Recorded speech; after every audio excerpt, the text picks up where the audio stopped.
جمال الوجود بذكر الإله وتصفو الحياة بنور هدى. جمال الوجود بذكر الإله پروردگار خودت گفتی اگر بندی از بندگان من دو دستشو بلند کرد 3 بار گفت یا الله یا الله یا الله، من شرمم میاد که اون دست خالی و صفر بر بگردونم.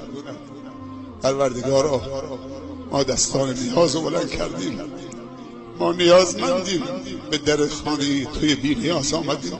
چیزی جز آمرزش گناهان، مغفرت، هدایت، رحمت، رضای تو پروردگارا، هدایت برای خودمون و کسانی که دوستشون داریم و فرزندانمون.